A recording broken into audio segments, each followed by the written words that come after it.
Assalamualaikum warahmatullahi wabarakatuh. Halo semuanya, selamat datang di podcast Formato 2022.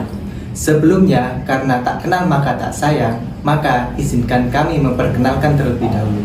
Saya Nasaruddin dan saya Diana.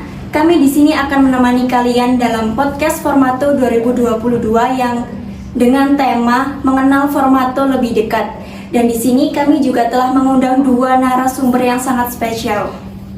Nah, dua orang yang sangat spesial ini tak lain dan tak bukan adalah Ketua Umum Formato dan Wakil Ketua Umum Formato UNESA periode 2022-2023. Mungkin Ketua Umum dan Wakil Ketua Umum bisa memperkenalkan terlebih dahulu.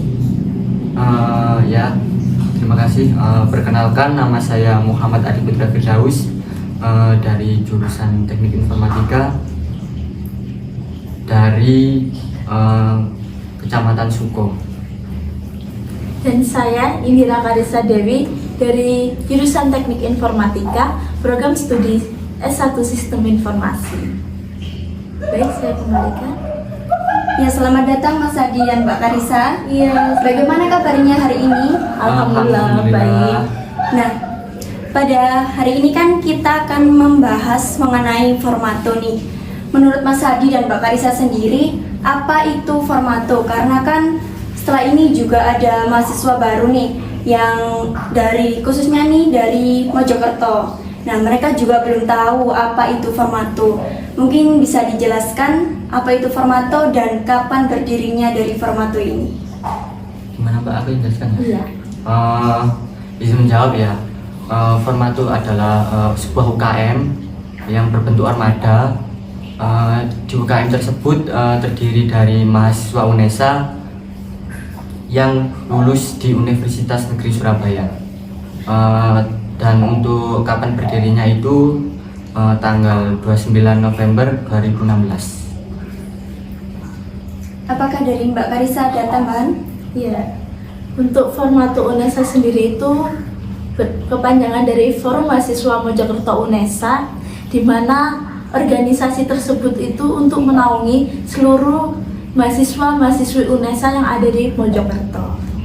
Oh, jadi seperti itu ya. Jadi Formato itu Forum Mahasiswa Mojokerto yang ada di UNESA. Jadi anggota dari Formato itu mahasiswa UNESA dari Mojokerto. Nah, dalam Formato ini pastinya juga punya visi dan misi ya Kak ya.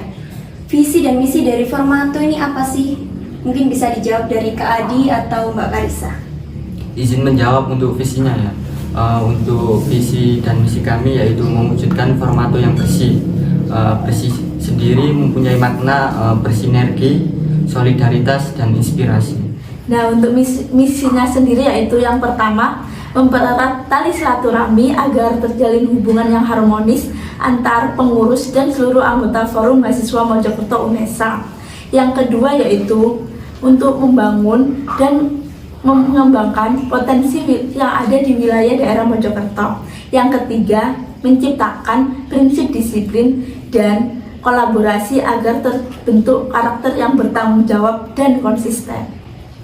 Wah, keren sekali nih visi dan misi dari Formato UNESA.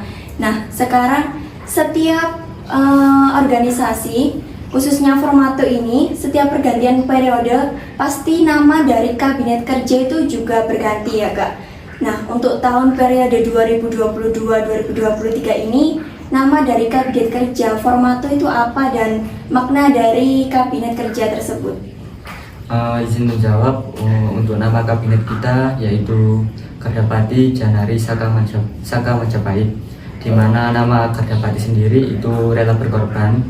Di sini mempunyai makna diharapkan untuk kedepannya semua anggota Formato itu meluangkan waktu, finansial, dan lainnya. Selanjutnya untuk Janari yang artinya pasukan muda, di mana generasi muda saat ini akan menjadi agen perubahan atau agen of change, di mana mempunyai daya kreativitas yang tinggi, juga mempunyai inovatif yang dapat membangun kedepannya. Selanjutnya Saka Majapahit, yaitu kita ini ormada yang berasal dari Kabupaten Mojokerto. Semoga ormada ini dapat membangun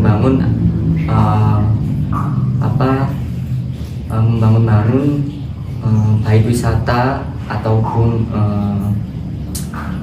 kelebihan-kelebihan yang ada di Mojokerto ini, gitu. Jadi dalam sekali makna dari Kabinet Kerja Formato 2022-2023 ini. Dan pastinya makna dari Kabinet Kerja tersebut juga memiliki harapan yang besar untuk Formato di kedepannya. Bisa dilanjutkan oleh rekan saya, Nasarudin. Ya, baik, terima kasih Kak Diana. Selanjutnya saya akan bertanya kepada Mas Adi dan Mbak Kanisa. Tentunya di setiap organisasi yang terutama yaitu Formato Unesa, pastinya kan punya departemen-departemen. Nah, departemen-departemen itu apa saja sih? Dan bisa dijelaskan oleh Mas Adi dan Mbak Kanisa. Oke. Nah, untuk Formato Unesa sendiri itu ada 6 departemen. Yang pertama BPH, yang kedua BSDM, yang ketiga Senor, yang keempat Ekraf, yang kelima Kominfo, dan yang terakhir Akamsos. Yang pertama yaitu BPH.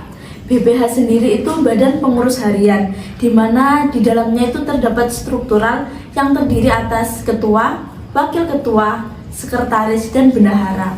Yang kedua yaitu PSDM, di mana yang memiliki arti pengembangan sumber daya manusia, yang di dalamnya yaitu tentang kita bagaimana sih cara kita itu agar mengembangkan sumber daya manusia Formato Unesa ini. Yang ketiga yaitu Senor atau seni dan olahraga, di mana kita di dalamnya itu diisi untuk menampung bakat-bakat setiap anggota pengurus maupun anggota Forum Mahasiswa Mojokerto Unesa sendiri.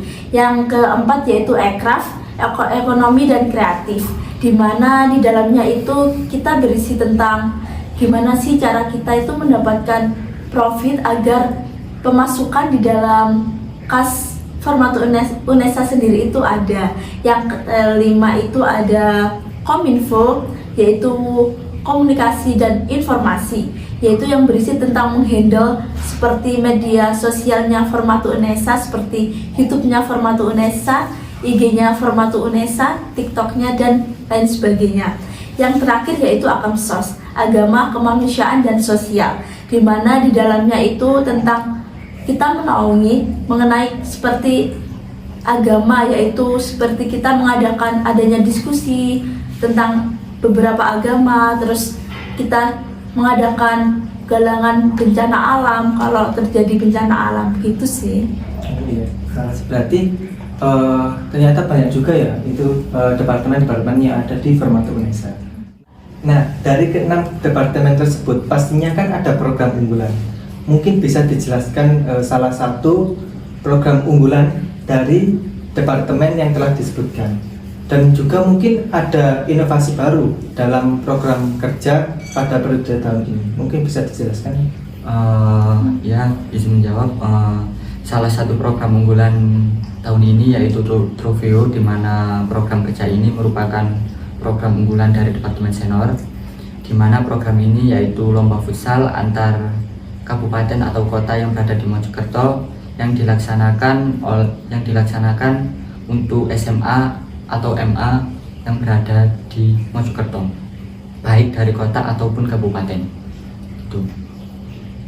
Mau nambah ya, untuk program inovasi kedepannya yaitu kita mau mengadakan lomba tari, di mana lomba tari itu kita adakan antar SMP MTS derajat di kabupaten atau kota Mojokerto. Gitu. Ternyata ada inovasi baru dalam periode ini, yaitu lomba tari tersebut ya. Iya. Itu diadakan secara online atau offline, Mbak? Oh iya, untuk lomba tari sendiri itu karena kita melihat kondisi COVID saat ini, insya Allah kalau sudah mulai mereda kita adakan secara offline gitu. Jadi lihat situasi sama kondisi dulu ya Kak. Iya, betul. Baiklah, kalau begitu saya lanjut. Untuk strategi apa yang Mas Adi dan Mbak Karisa lakukan sebagai ketua umum dan wakil ketua umum dalam mendekatkan satu departemen dengan departemen lainnya? izin jawab ya. Untuk pendekatan antar departemen sendiri, itu kita pertama dari komunikasi. Karena dengan komunikasi, kita akan lebih merekatkan, kita akan saling kenal satu sama lain gitu. Jadi kita komunikasi secara, kita bincang-bincang santai aja dulu gitu. Kita bincang-bincang, hai apa kabar, si hai aja gitu. Kita kenalan, ini namanya siapa gitu. Gitu sih.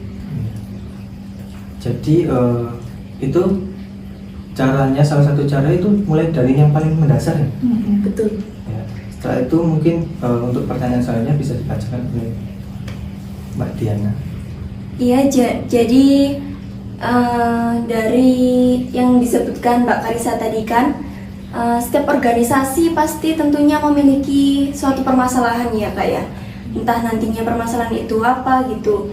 Nah, dari Mas Adi dan Mbak Karissa, cara untuk mengatasi permasalahan tersebut itu bagaimana? Izin menjawab ya. Untuk permasalahan saat ini mungkin ada beberapa mahasiswa yang sudah offline dan ada juga beberapa mahasiswa yang masih online. Nah, untuk cara mengatasinya, kalau kita kumpul atau ada broker, untuk kumpulnya itu bisa melalui Google Meet ataupun melalui platform Zoom. Jadi kita nggak harus berkumpul jadi satu di sebuah tempat ataupun kafe gitu. Jadi yang penting komunikasinya saling terjalin ya satu sama lain. Iya gitu. benar. Untuk pertanyaan selanjutnya, dari masing-masing periode, dari periode kemarin, periode saat ini pasti juga mempunyai perbedaan ya Kak ya. Menurut Mas Adi dan Mbak Karissa, perbedaan periode saat ini dari periode sebelum-sebelumnya itu apa? Iya, izin menjawab ya. Untuk perbedaan periode tahun ini sama periode sebelumnya yaitu mungkin dari program kerjanya. Dari program kerjanya itu kita ada yang masih kita terapkan yang lama, cuma untuk kita kemas dalam bentuk upgrading, kita kemas bentuk inovasi lebih baru lagi gitu. Terus kita ada penambahan program kerja baru di mana kita akan lebih banyak inovasi, ide-ide apa yang akan kita sampaikan, kita buatkan dalam program kerja tersebut gitu. Nah, sudah pasti setiap perbedaan tujuannya untuk memperbaiki periode sebelumnya. Tentunya melalui inovasi program kerja yang diusung pada periode ini. Bukan begitu, Mbak? Iya, betul. Iya. Selanjutnya, sekarang kan mahasiswa baru UNESA udah mulai daftar di UNESA. Nah, cara dari Mas Adi dan Mbak Karissa untuk mengenalkan Formato ini ke mereka itu bagaimana? Dan cara untuk agar mereka berminat bergabung di fungsionaris Formato ini? Izin menjawab. Dari saya ya, kalau di Formato ini terdapat program kerja yaitu olahraga rutinan dari Departemen Senior. Nah, olahraga rutinan ini diperuntukkan untuk mahasiswa-mahasiswa baru yang baru masuk di Universitas Negeri Surabaya. Jadi program ini itu untuk mengenalkan apa itu Formato dan sebagai liburan juga ada juga welcoming Formato. Nah, welcoming ini sebuah acara, sebenarnya acara senang-senang juga, cuma ada materi juga gitu. Jadi seperti itu. Banyak sekali hal-hal yang dapat kita peroleh dari mengikuti fungsionaris Formato ya Kak ya. Ya, bisa dilanjut? Oh iya, baik. Itu tadi adalah cara untuk menarik minat. Lalu bagaimana sih cara atau persyaratan untuk bergabung menjadi anggota fungsionaris Formato UNESA? Mungkin bisa jelaskan, Mas? Baik, untuk cara gimana sih kalau kita pengen gabung di fungsionaris Formato UNESA? Sangat mudah sekali ya, Rek. Cukup kita buka IG Formato UNESA. Nah, di situ akan ada link pendaftaran di mana kita harus mengisi biodata diri kita, lalu kita kumpulkan di link pendaftaran tersebut. Wah, ternyata mudah sekali ya, Mbak? Iya, sangat mudah sekali. Iya. Terus untuk pertanyaan terakhir, apa harapan, pesan, dan kesan dari Mas Adi dan Mbak Karissa untuk Formato ke depannya? Oke, aku harapannya ya Mas. Ya, saya pesan dan kesannya.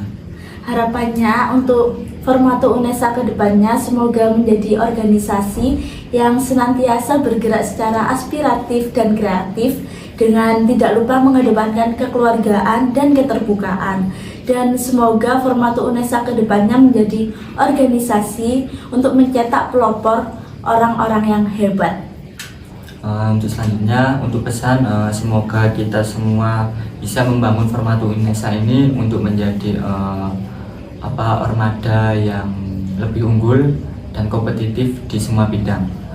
Selanjutnya untuk pesan, tetap semangat kepada teman-teman semua, jaga solidaritas hingga akhir kepemimpinan kita semua.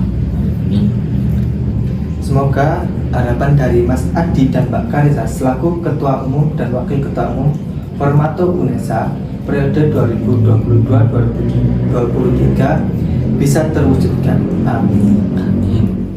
Tidak terasa kita sudah berbincang cukup lama. Terima kasih Mas Adi dan Mbak Karisa atas waktu yang telah diluangkan. Sama-sama. Nah, sekarang kita waktunya pamit undur diri. Tapi jangan khawatir, nantikan episode-episode selanjutnya dari podcast Formato UNESA. Untuk informasi selanjutnya, jangan lupa like, komen, dan subscribe channel YouTube Formato UNESA. Dan jangan lupa follow Instagram @formato_unesa. Burung dara, burung cendrawasih. Cari dulu di Papua. Cukup sekian, terima kasih. Semoga bermanfaat untuk semua. Wassalamualaikum warahmatullahi wabarakatuh.